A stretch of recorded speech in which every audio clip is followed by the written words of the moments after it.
Well, good morning, everyone. My name is Jonathan Hackman, and welcome to the panel discussion on communicating risk with your senior executives. We're not claiming to have all the answers today for you, but we do hope to have an entertaining and open discussion and dialogue. We do have the privilege of having 3 senior leaders in security with us today, so we can take advantage of probing them and asking them probing questions about their experiences with sharing risk with their executives.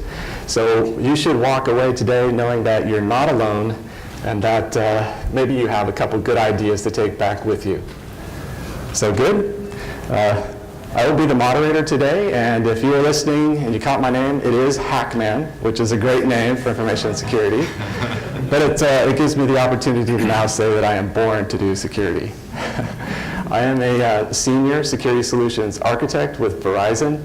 I've been with Verizon going on 4 years now, but I have been doing information security for over 15 years. I started as a captain in the Air Force on a special assignment to the National Security Agency. So developed a passion for security there, came back to California, have done security consulting for state agencies, and for a short time I was even a security manager and acting ISO for Sure West Communications. So can feel the pain a little bit.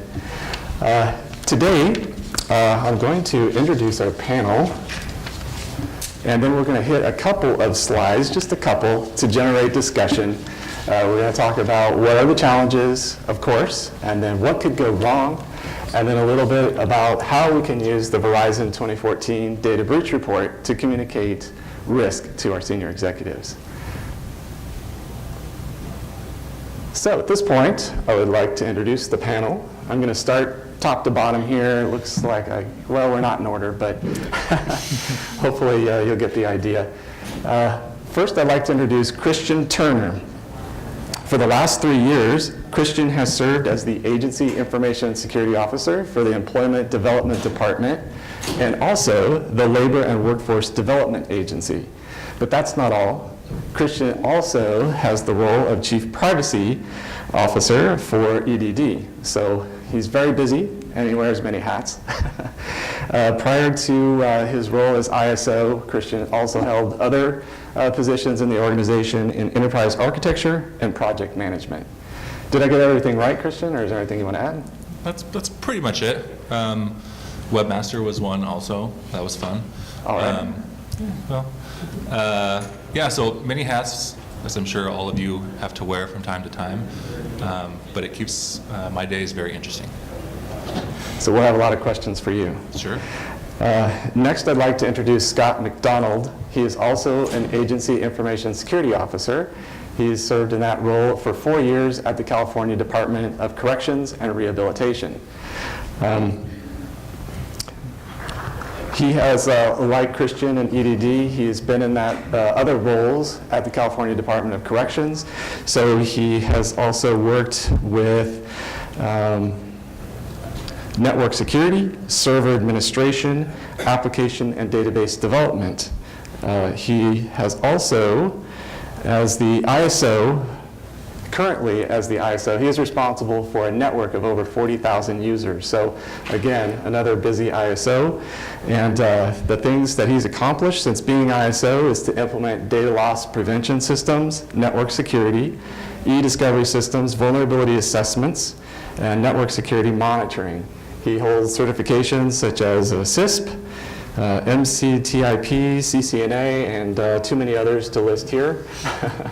So thank you, Scott, for being here. Is there anything else you'd like to add? I think you covered it. Thank you. Good, good. And then our third panelist from Verizon, Bob Vescio. He is a Global Director of Security Solutions at Verizon. At Verizon, Bob is our security rock star. He works on Verizon's most advanced security solutions in such areas such as network or managed security event monitoring and correlation solutions, secure cloud solutions, and secure machine-to-machine secure machine-to-machine solutions. So like the theme of today's conference, the Internet of Things, Bob is developing solutions, security solutions for those networks. He is also responsible for delivering advanced cybersecurity solutions to our large customers. In a prior role, Bob worked in security service management program, where he delivered services like managed security service, identity and access management, and finally, risk and compliance services. So prior to Verizon, Rob has also had over 17 years of experience and has worked for CyberTrust and TrueSecure, developing and leading training programs for organizations like the U.S. Marine Corps, the U.S. Secret Service, Booz Allen, and several colleges. So Bob, did I cover everything? You got it all. Thank you. We got it. All right, so with that, those are the introductions. I'll go through a couple slides here and we'll start asking questions to the panel. But we do want this to be an interactive session, so please raise your hand and someone will walk around with a mic. Correction, we don't have a microphone. Oh, we don't? So We have an extra. Ask the question, Jonathan, when they ask the question, just kindly repeat it for the Okay. recording. Thank you. All right, so change of plan, that'll be our approach. Do we have any other ISOs in the audience? We are looking for that interaction. Great, great. I should ask if there's any decision-making executives, but, well, good. That's actually good. So anyway. Okay, so just wanted to start with, what are some of the challenges that we face when talking to our executives? This is kind of lighthearted here, but I'm sure you get a little bit of this feeling, I don't get it. Why are we really doing this? Are we really at risk? What do all the numbers mean that you're giving me? I don't understand the numbers. And then, one that I've heard is this just to keep the auditors happy? What are we really doing this for? So, I just wanted to share a little bit. We did pose this question to a public sector technology exchange panel, much like this one. We asked the CIOs from Franchise Tax Board and Board of Equalization. We said, how should we communicate risk to you? And I think the panel is probably going to reflect this in some of their comments, but they're looking for simple language. They're looking for a regular meeting process. They're looking for that education, and they want to see, how can we make progress? So, I guess I'll start with Bob. What are the challenges that you see when you talk to senior executives and sharing risk with them? And to follow on to that, do you see a difference between commercial or public sector? Yeah, great question. So just as a preface, most of my experience is with financial services, so about 68% of my customers traditionally are financial services, so I sit in the board meetings really side by side with the CISO or the CIO. So most of my experience, just to emphasize here, is commercial. However, I think the same rules apply whether it's commercial or government, whether local, state, or federal. Most executives don't really want to see a lot of detailed facts or numbers. They really just want to know, do I have risk? Is it good, bad, or ugly? And there's a, is there a quantitative way that you can display that to me, but not overemphasize the numbers? So we've come up with strategies to use symbols, terms that make sense to everybody at all levels. We tend to find that if we spend too much time talking about the difference between threat and vulnerability and business impact or cost, then we tend to lose the executives or lose the board. We try to get very quickly to what is the potential risk, and we try to tie it back to real evidence that's out there in the world. We really break it down to two areas. There's targeted risk, as in targeted threat or attacks, and then the second is opportunistic. And in the government space, I think opportunistic is a very real thing, just like in all vectors or verticals of the market.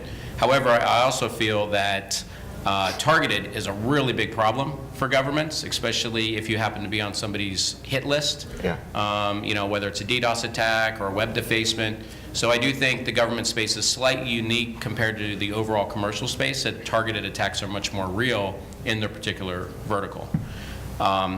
So, the differences between commercial and government, I'd say the biggest difference is in the commercial space today, it's web attacks, clearly across the board. That's the biggest problem. I don't care if it's Target or any of the other point-of-sale retail companies.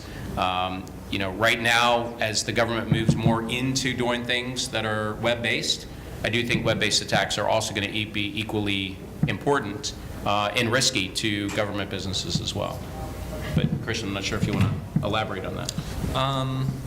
Yeah, I think for me, in my experience, it's been really the hardest part is making sure that you have access to the right executives to explain what risks are actually happening, and then communicating that in an appropriate fashion depending on who you're talking to. I can go into my CIO and spout off all kinds of acronyms and use techie speak, and she'll get it because that's her job. But communicating that to business or program, if I use that same technical jargon, then it's gone, right? It's, okay, whatever, whatever, Christian, and then it's out. So it's establishing those relationships with program, keeping them healthy, fostering them, keeping the communication open, and then communicating that in a appropriate fashion for that individual. It took me a year just to get my foot in the door on some people, but persistence pays off, and I now have very candid conversations with a lot of our program lines of business about what's really happening and what we can do as a team to take care of that. Great. And I guess, Scott, can we hear from you also? Sure. Yeah, my key points pretty much align with what's already been said here. With that being, keep it simple, embrace simplicity and brevity. Keep it short. It's hard to get time in front of the executive, so you got to make it quick. It's got to be clear. You got to make sure that you're talking a common language. When we talk about risk, you probably ask anybody in the room, and you're probably going to come up with a different definition of that. So when we talk about threats and vulnerabilities, you're talking common language terms like a threat. What could happen? Vulnerability. The weakness that could allow that threat to happen. So we got to make sure that we're all on the same playing field when we actually talk to, with the executives. We've got to leave the acronyms and the technology out of it. And usually, as often as information security professionals, we're very passionate about what we do. You got to leave the emotions out of it. You leave that part at home right there. Don't focus in on the solutions. Focus in on the problem. Identify what the problem is and what the impact is to their business, operations. That's what they're concerned on, maintaining their business operations right there. So what's the impact, and what type of impact is it? Is it financial? Is it reputational? Is it some regulatory compliance issues right there? So you got to be, brief and to the point. Scott, just to add to Scott's point too is, you can't be doom and gloom. A lot of us in security, right, it's always the sky is falling. But you do, if you're sitting with the executives, you want to make sure that you highlight some things that are working really well, the positives, and then also emphasize the things that need to be worked on. But if you go in and it's pure doom and gloom, they're going to tune you out pretty quickly. At least that's been my experience. Right. Yeah. Well, if you always go in with doom and gloom, you'll stop being invited. Yeah, absolutely. Right? They don't want to hear it anymore. I think you got to really filter kind of what you really do take to the execs, and if you're going to them every day about some issue, I think they're going to eventually develop a deaf ear.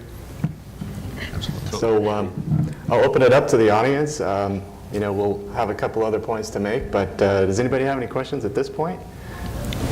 Sure. When you talk about communicating this to execs, do you include the board of administration? Or if not, what challenges do you face? So the question is, when you communicate to your executives, are you also including like the board, the audit board of administration? So, Christian, you want to start? You mean like internally within your organization? Some organizations are run by the board. Oh, yeah. Right. So when you talk to exec, do you include that? If not, what challenges do you face in this situation? I typically try to engage with anyone that would have a vested interest in knowing what that risk is. I definitely don't just go to my CIO. I go to my organization is not set up as a board, but it's my organization is pretty large. We could probably be 4 other departments, but that's another issue. But I make sure that I engage with our admin branch because they have oversight onto a lot of the physical aspects. Definitely the program that's directly involved. But the way that our environments are starting to be set up is everything has a dependency on everything else. A system over here that never used to talk to this system now does, and it has some interdependency. So communicating risk broadly ensures that even though we might not think that it's impacting this particular system and this particular customer base, as long as they're aware of that, then they might say, hey, if there's a potential risk over here, that's actually going to potentially impact me. So I try and go as broad as possible when I communicate risk. I would agree. Within our structure, framework, everything, we have many directors within our department, and it depends on who really the impacted stakeholders are, and most of the time, it's all of them. You may do one thing on one side to help out one unit, or protect data or whatever, but it usually has a impact to some of the other divisions. So usually we try to bring all the directors together and actually present that message, and let them all make that decision together. And one of the key things too, which I probably should have mentioned before, is a lot of times we may bring these issues and recommend safeguards and everything, but you got to let them know too what's going to be the impact to their users as well. You got to get user buy-in as well. So it's not just your directors, but obviously it needs to come from top down, but they need to realize what's the impact to the end user, because if the controls are too restrictive, they're just going to bypass them anyway. Yeah, just to kind of add to both of the panel members, whether it's a board or a committee, I feel that executive reporting needs to be the same. But when you get into a board or a committee, you do have to specify the difference between cybersecurity risk and compliance.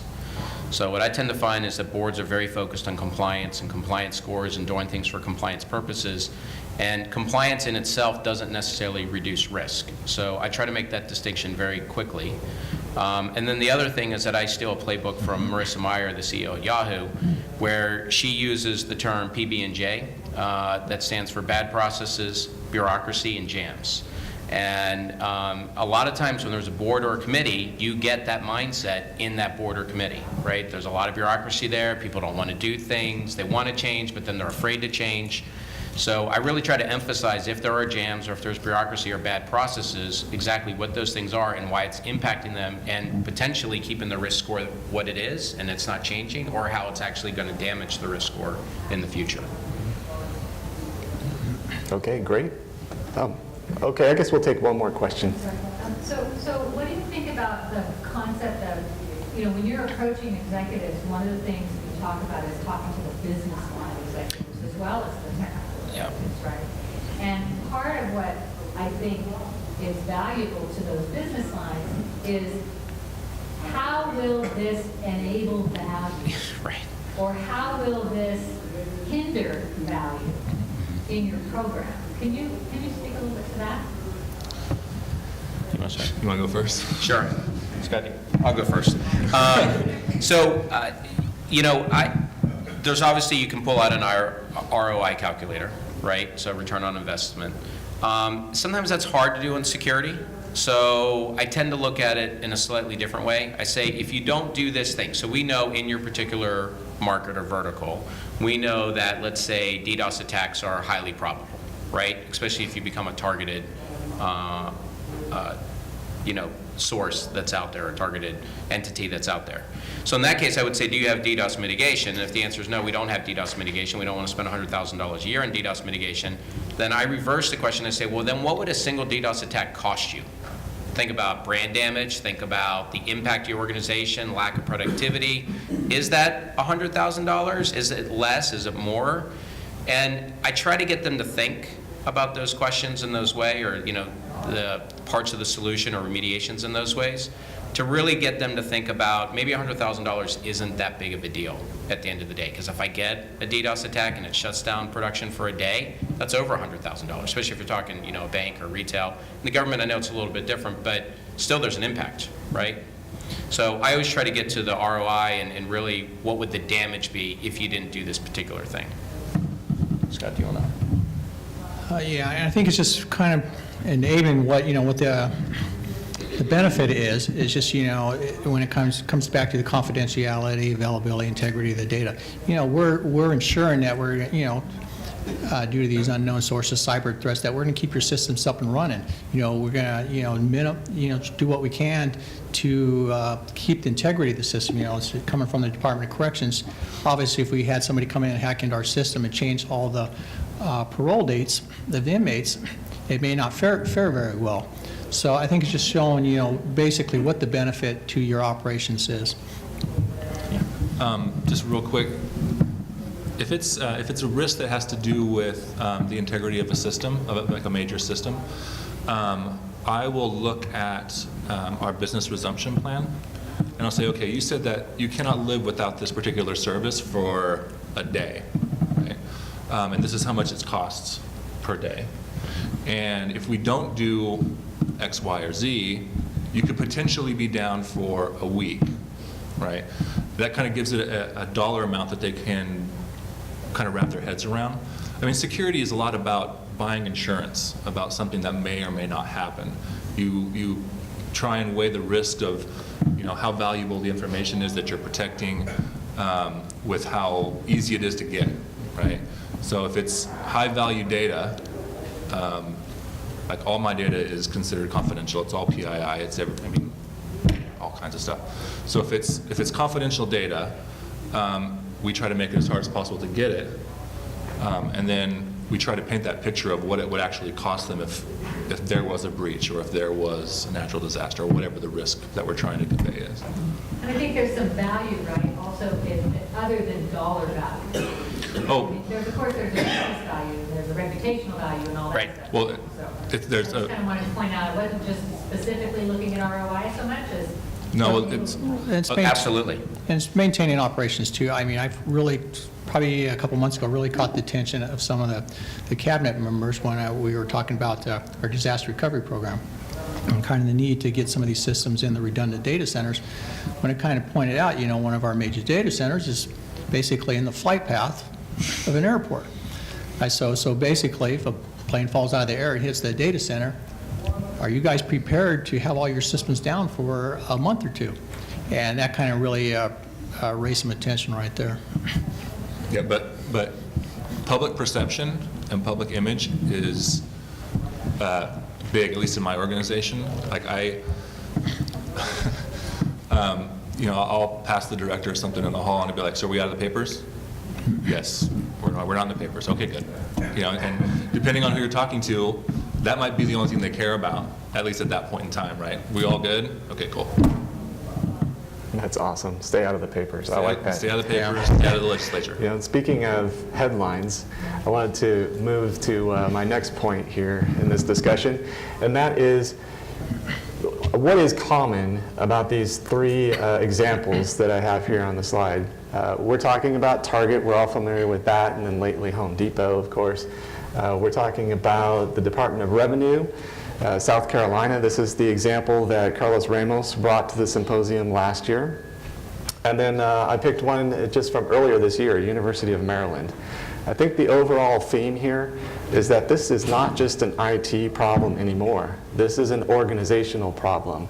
So we know the executives at Target were influenced. A lot of them lost their jobs. The head of the Department of Revenue, he lost his job. And so far the jury's out for University of Maryland. He'll probably keep his job, but he's in the hot seat in front of Congress, so we don't want that. So that's just a common theme that I've been seeing here over the last year or two, and I wanted to ask the panel, with respect to these breaches that we're seeing in the headlines, do you think executives are getting it now that this is an organizational problem and they're willing to really commit the resources to address the issues? I guess I'll start with you, Christian, since you look like you. Well, I think to some degree, yes. It's talked about so much that it's kind of hard to ignore. But then it reaches a point where it's talked about so much that it's no longer relevant, or they no longer Right. believe that it could happen to them. Right? We take oftentimes we'll take the cross our fingers approach to a lot of things, and we'll be fine. It won't happen to us. We're more secure, right? And in a lot of these cases, some of our organizations run very complex organizations or networks. Some to a good degree and some to not degree if they're unmanaged properly. But I think the short answer is yes. I think that executives are looking. Do I think that it would take one of these in California to actually make a big difference? I do. Yeah. I look at the South Carolina breach and the number of records that were compromised, and just at a $10 a head reporting fee that we'd have to pay for credit monitoring. Just in my organization, if there was a significant breach, it could potentially cost the state of California $500 million in credit monitoring costs. That's a significant amount of cash for California, right? So I think that they're listening. Unfortunately, I think that it might have to be something that happens in California for those that hold the purse strings to actually kind of allow us to take care of that. But that's just my 2 cents in the $500 million. So. Personally, I think these breaches do make executives a lot more risk aware. In the past, we'd always say, we say, well, this could happen, this could happen, this could happen. Most of the time, nothing would ever happen.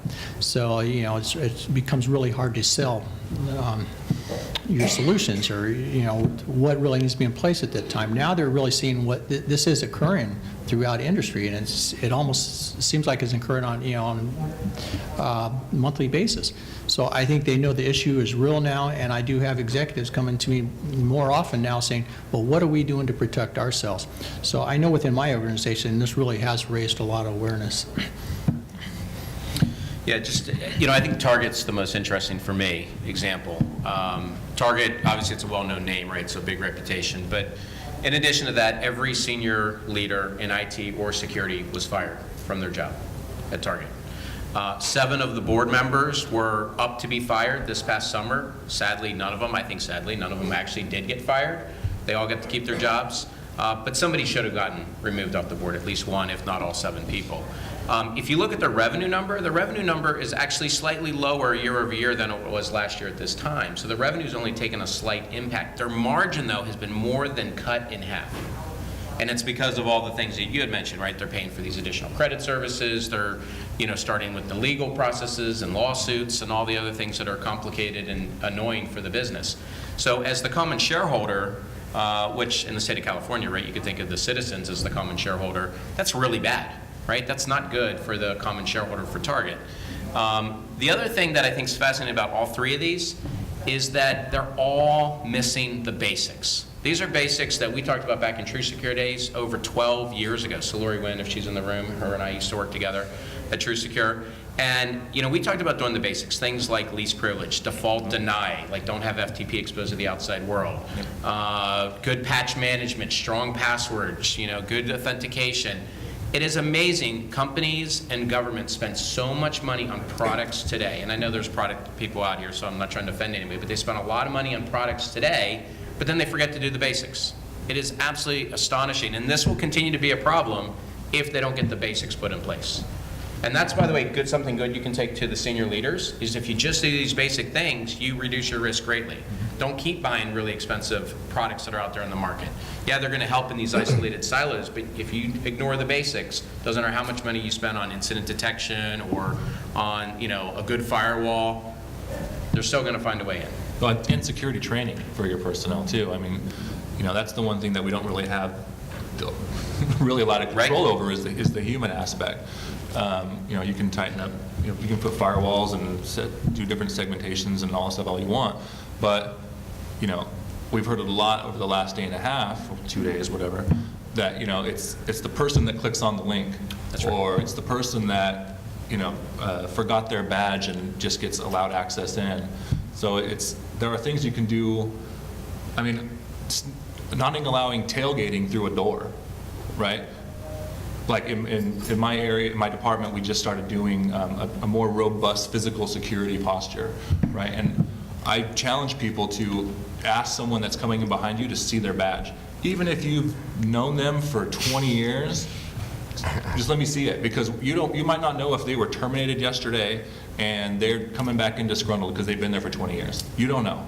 I ask people all the time, and I might get crazy looks, but then I say, hi, I'm the head of security, and they say, okay, here's my badge.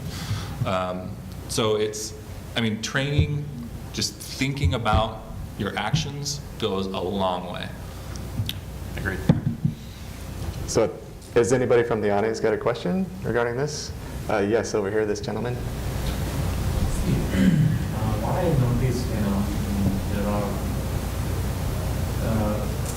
to implement, to protect all the infrastructure and all the data, the execs have to make a decision to spend a lot of money upfront, which most of them don't make decisions. So no matter how many things we talk about it, in reality, what happens?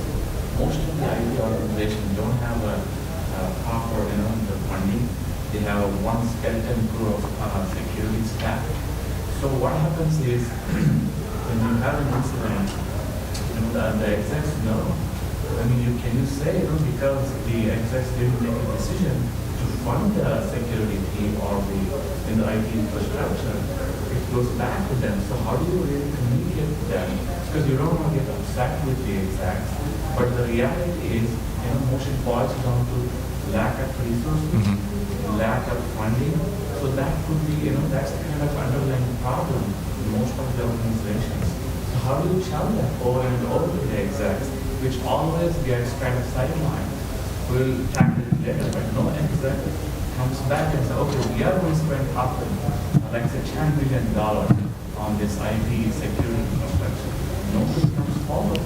So how do you do that as a proactive approach? It's very difficult.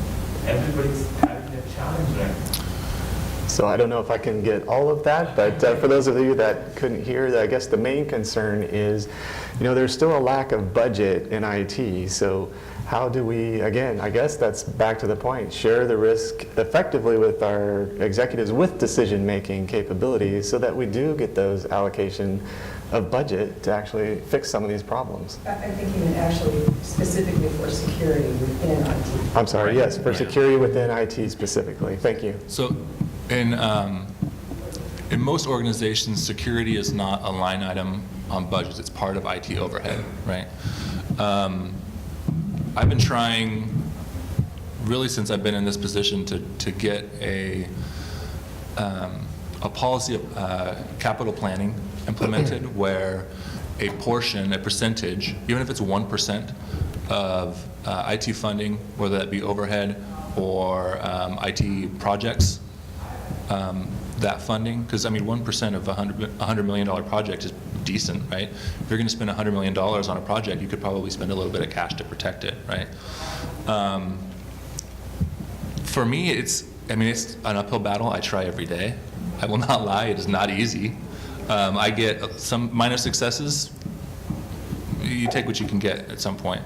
I would suggest that you welcome auditors, both internal and external, with open arms.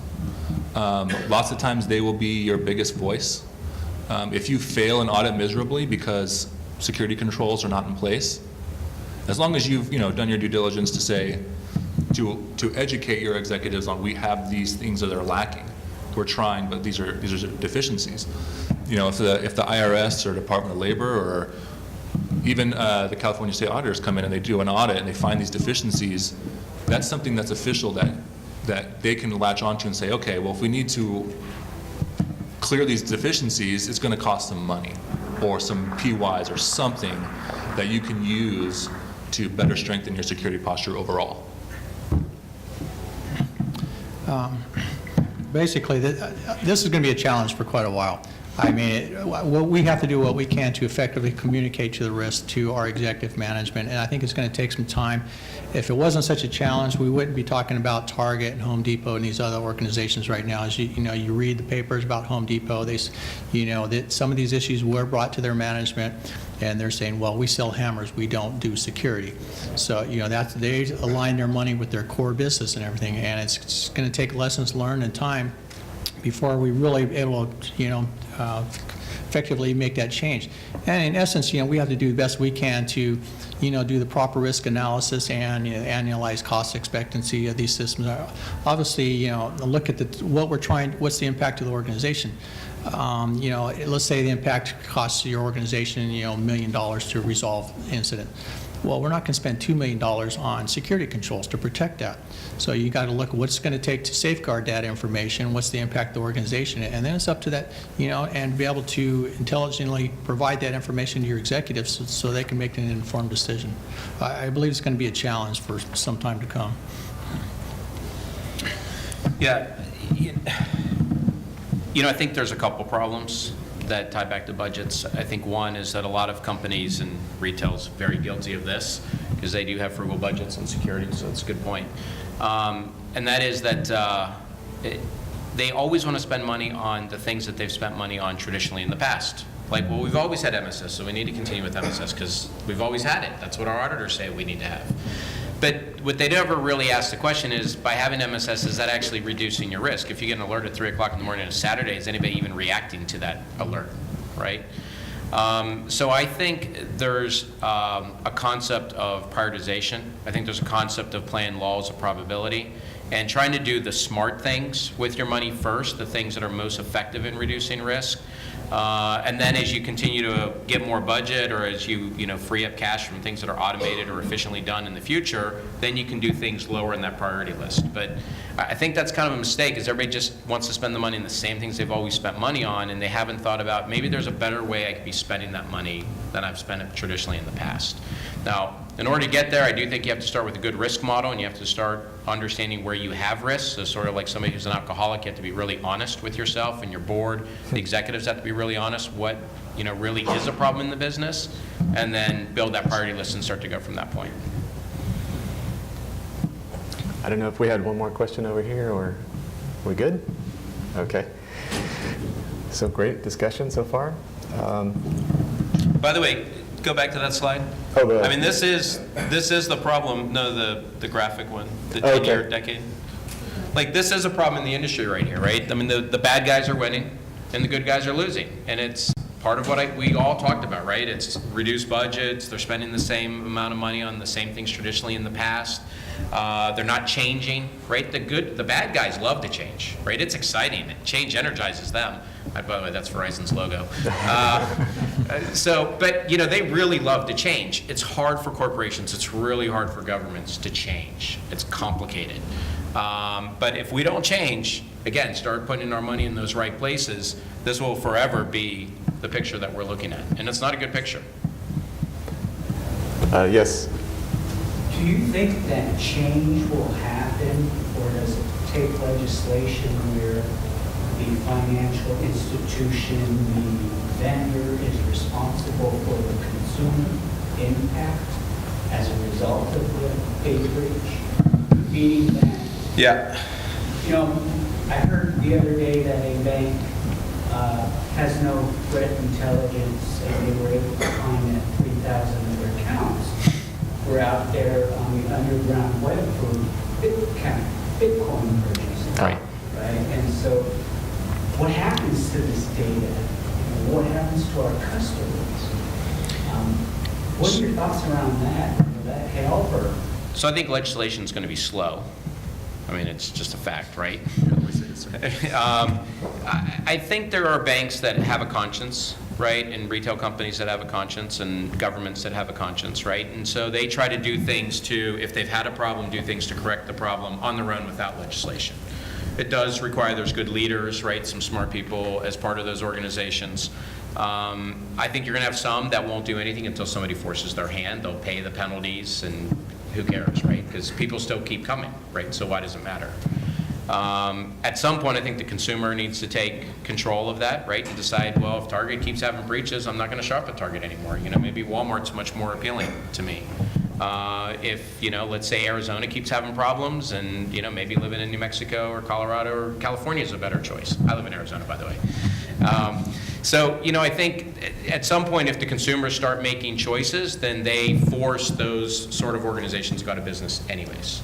Now, I think in the banking industry, I do think there's a separation between somebody who's an individual with a bank account versus a business with a bank account. So, because if you're an individual, we are protected and insured by the federal government. So we will get our money back guaranteed.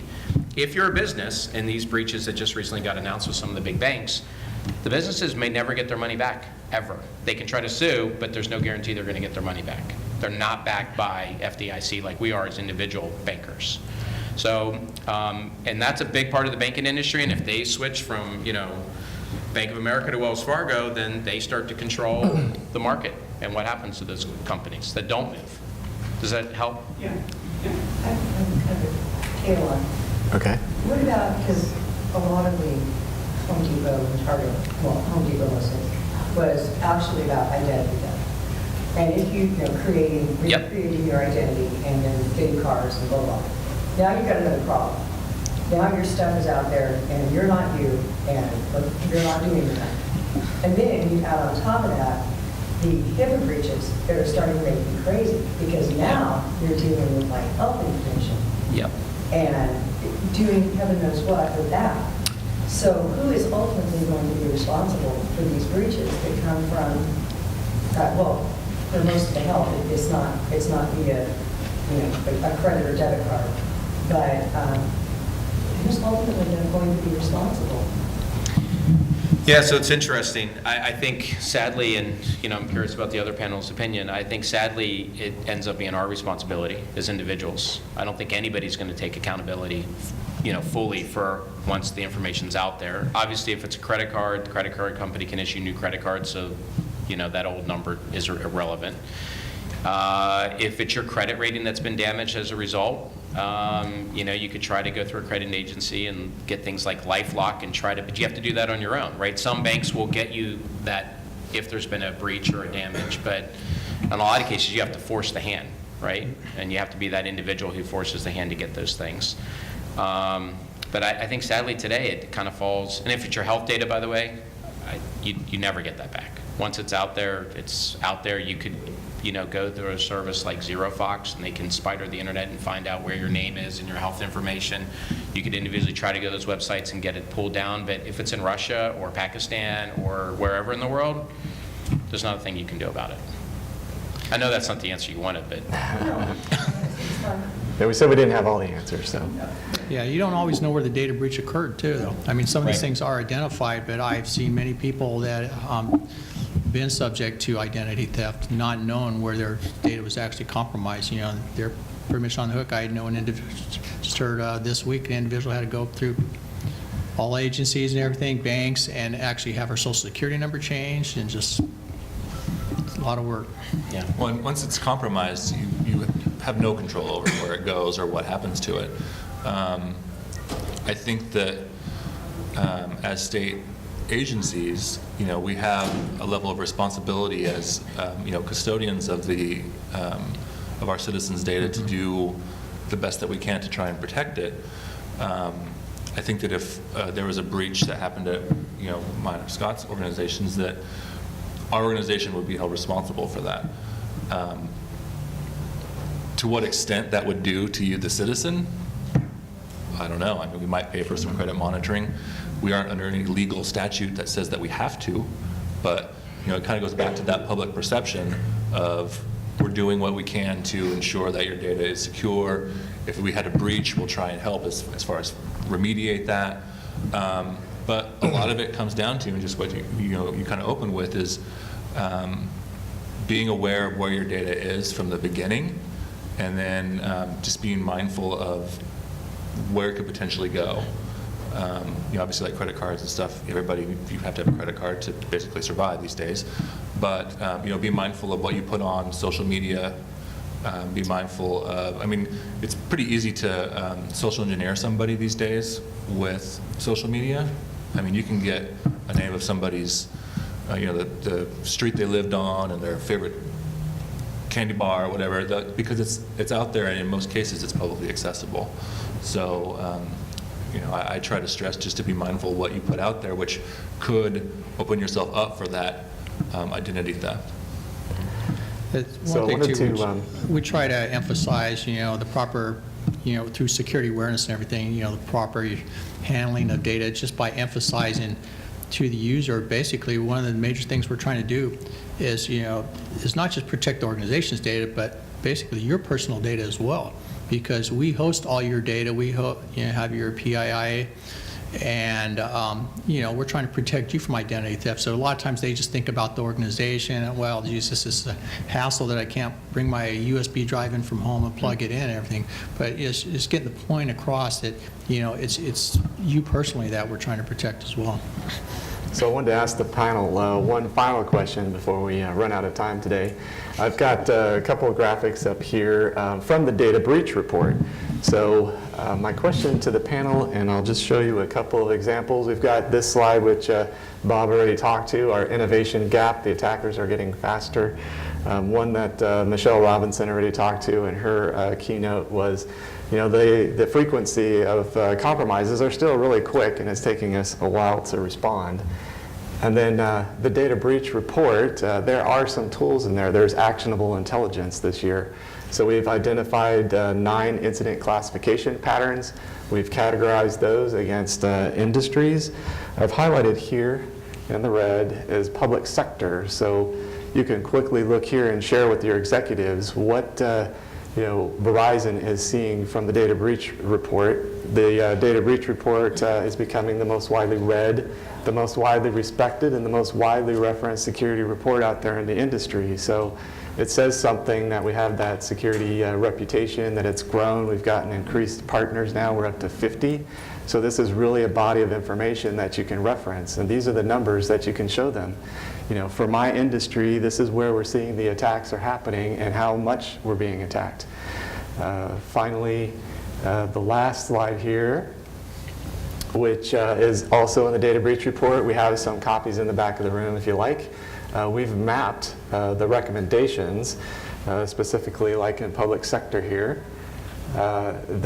The heat chart here shown in purple, you can quickly see that the recommendation for public sector is to deploy data loss prevention, much like Scott did already for his organization. And then we've mapped that to the SANS top 20 critical security controls. So this is, I think, an effective tool to share risk with your executives. And I just want to get the feedback from the panel. I guess, Christian, is this something that you can use in your organization, or have you used it? Yeah, that's just it. It's a tool that you can use. It's something that is well respected, that I can leverage when I'm talking to the executives about risk identification or risk mitigation. It's not something that I would say, hey, you should read this, and throw on their desk and then walk out, because the likelihood that they'll read it is probably pretty low.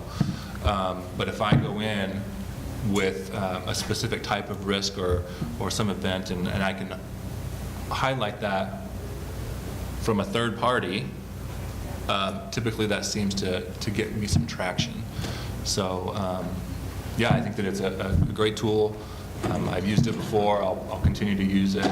And I believe that the Department of Justice is starting to feed in some of the state stuff into the... Yeah, that is a point I was going to make. We are working with the Attorney General's Office and Department of Justice to categorize the breach. They have a breach reporting requirement for the state of California. So as they are recording and reporting those breaches, they're using the Verizon framework, and then that'll feed directly into our report, just as part of the information sharing. One of the big values of these reports and tools is helping actually kind of put a number on that risk and everything, because like we kind of see really what's happening out there in the wild, and so we're able to kind of really present really what the likelihood of that of occurring is, and it helps us focus where our efforts really should be, by looking at the type of incidents out there, really where do we need to focus our technology and safeguards to, try to mitigate these type of threats.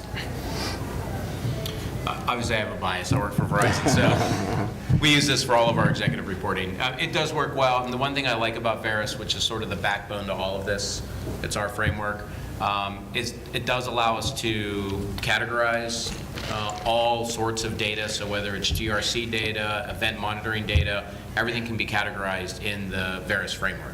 So for me, that's the foundation of every executive report that I produce. I don't show the 336 micro details, but I bring it up to easier levels for people to understand. Okay, so I think we're, we'll keep going here, but I think we're at the point where we have to wrap this up. So I want to thank everybody for attending, and I hope that you at least got some ideas to take back with you. And for sure, you're not alone, because we do have a challenge in sharing that risk with our executives. So thanks again for our panel. Thank you. Something that's going to be on PBS Saturday night at 9 o'clock, and it's called The Rise of the Hackers. So if you watch PBS, it's going to be on PBS, and it's at 9 p.m.